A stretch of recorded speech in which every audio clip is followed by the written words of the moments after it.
In this video I'm going to talk about the S3 Object Archive feature that was added to P5 in version 7.2 and is in there from 7.2 onwards. It's part of the P5 Archive module, and what it does is allow P5, so your P5 server, to present a bucket, S3 storage bucket, to the outside world, or more likely to applications running on the LAN. So you might have a LAN where your P5 server is connected, and on here you might have some software that wants to behave as an S3 client. So that could be some MAM or DAM system that's able to archive to S3. And so what the S3 client can do is it can talk. It can connect to P5's hosted bucket, it can send objects to and from that bucket using the S3 protocol. And specifically, the bucket will behave like an AWS Deep Archive Glacier bucket, and I'll explain exactly why we need to behave like that kind of bucket, or rather that kind of storage class, in a moment. So your P5 server sits here, and behind here you might have, and most likely you have an LTO library, and you want to present this LTO library as a bucket so that this S3 client software can effectively archive to LTO by just simply talking to an S3 bucket using the S3 protocol. So this means that P5 doesn't need any special integrations writing by the client, because the client is just treating us like an AWS Glacier bucket. So what happens is, if the S3 client wants to send an object to us that it has, like this one here, then it will write this to the S3 bucket. The object will then be copied to a staging area that P5 hosts. So this requires a folder on the P5 server that will act as temporary storage. And then after some period of time, the object which is currently being held in the online S3 bucket will be written to the tape storage. So now it's over here on tape, and it will no longer be online in the S3 bucket. So initially the storage class of the object will be a standard object, standard storage class. But once it's written to tape, it will change to the Glacier Deep Archive storage class, and will remain visible to the S3 client, but will require restoring back from tape in order for it to be downloaded. So the S3 client, in the same way that it would do with Glacier, has to issue a restore request on this object, which means that the object will be kind of rehydrated, if you like, and brought back from tape into the temporary storage that's hosting the bucket. And then the S3 client, after the restore is complete, will be able to download the object back as it originally was. So I hope that's all clear. So now what we're going to do is configure the ArchiWare part of this, and over here we're going to use CyberDuck as our client software to illustrate what it looks like from the perspective of the client.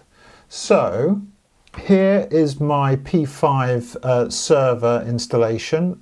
We are running 7.3 beta on here, but this will work the same with 7.2.x, whatever the current release is. And we will find our S3 Object Archive down here under Advanced Options. So this is under the Archive tab. It's included with P5 Archive module, and in here we can create our bucket. All I've done so far in this P5 installation is licensed it, and I've created a storage pool called Archive Storage that we can use as our archive storage. This is actually a local disk container because that'll be nice and quick, but in a commercial installation we would expect that this would be a pool of LTO tapes in a library. So going back to the S3 Object Archive and clicking on New Archive Bucket, we're going to create the bucket by giving it a name. So let's call it P5 Archive. And then we need to provide a staging area, which is a directory and a local file system. And the UI here tells you a little bit more about what this is going to be used for, which you can read. You potentially need quite a bit of storage space in here, because P5 may need to receive quite a large quantity of objects, or total storage space of objects, before they are flushed to tape. So you have to take that into account. So in order to just test this, we will use a folder called S3 Staging, which I've created on my local, this is a Linux machine that's actually remote to where I am at the moment. And our archive pool will be the archive storage pool that I already showed you that I'd created.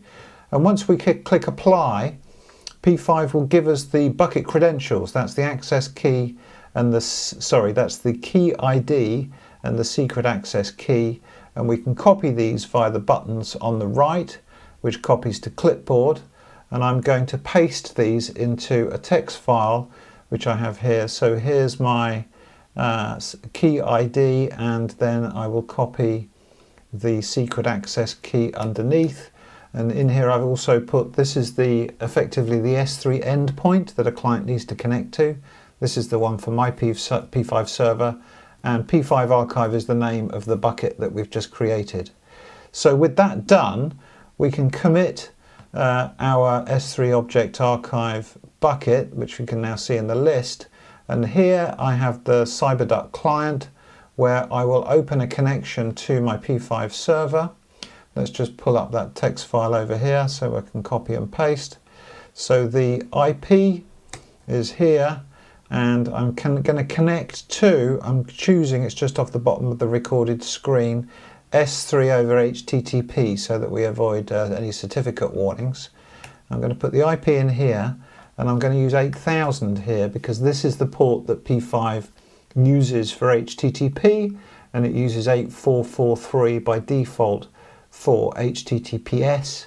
And then I'm simply copying my access key ID and secret access key, and I can connect. And the connection was successful, and you can see the P5 archive bucket here. I can come in here, and this is currently empty. So what I'm going to do in the background, I'm going to pull up my job monitor window so that we can see any jobs which are executing inside of P5. And then into this window, I'm going to drag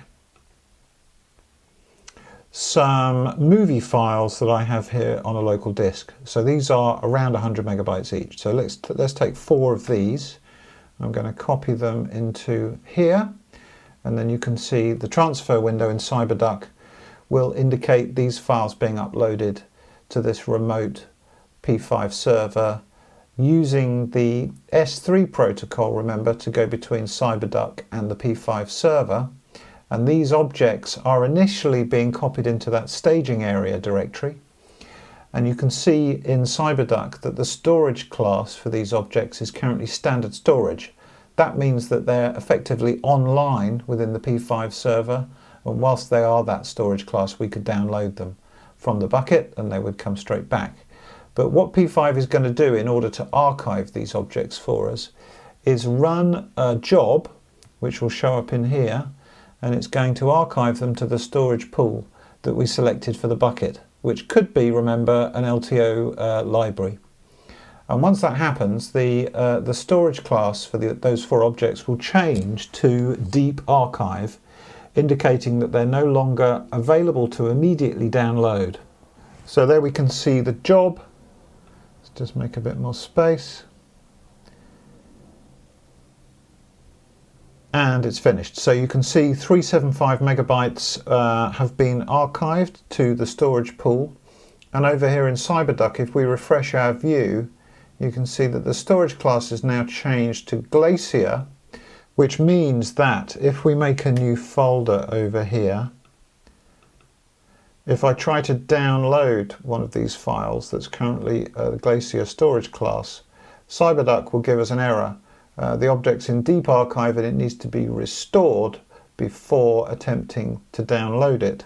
So therefore, if we take this object and I can issue the restore command within CyberDuck, that will send an API call to the bucket via S3, and Archiware will run another job which will restore the object from the archive storage so that it's online. Storage class will change to standard storage, and then we'll be able to download the object using CyberDuck, using the S3 protocol. So if we wait a moment, we'll see that job running and complete. There's the job running, restoring one file, and there we go, it's completed. So it's downloaded, it's quite a small file, only 2 megabytes.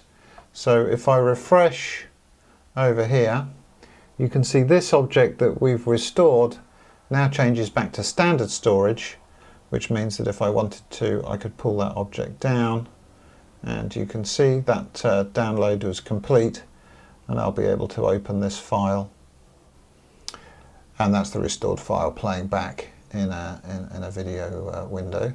So yeah, and eventually what will happen after some period of time is that the object will be available temporarily as a standard storage object before it will be removed from the staging area disk and would need to be restored again in order to have access to it. That's actually controlled within the S3 Object Archive settings under the Options tab. So there's two things in here to mention. The first drop down here, which is quiescent time, determines when P5 runs the archive job to take the objects that have been uploaded offline. So as explained here in the text, what the quiescent time does is it provides the amount of time that P5 needs to see between objects arriving where there's no activity before it runs an archive job to begin archiving the objects which have currently been uploaded to tape. So this means that if you upload a folder of 1 terabyte worth of data, let's say, or if the client uploads 1 terabyte, and after the terabyte's been uploaded where there's been continuous files arriving and there's at least 1 minute of no uploads taking place, that's the point at which P5 will run an archive task and then flush those items to tape and delete them from the staging folder, and the storage class will change from standard storage to Glacier. This is configurable to the values that you can see in the drop-down. The other configurable item here is the retention time, and this applies to the object that we restored here. So this will be kept in the staging area for 1 day by default, and then it will be deleted. So when it's deleted from the staging area, it will still be visible in the bucket as these items are. These are not in the staging area, these are just on tape.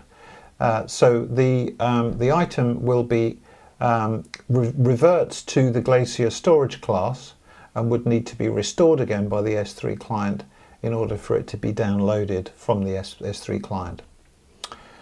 Okay, so I think that covers everything that I wanted to say. Thanks for watching, and I'll see you in the next video.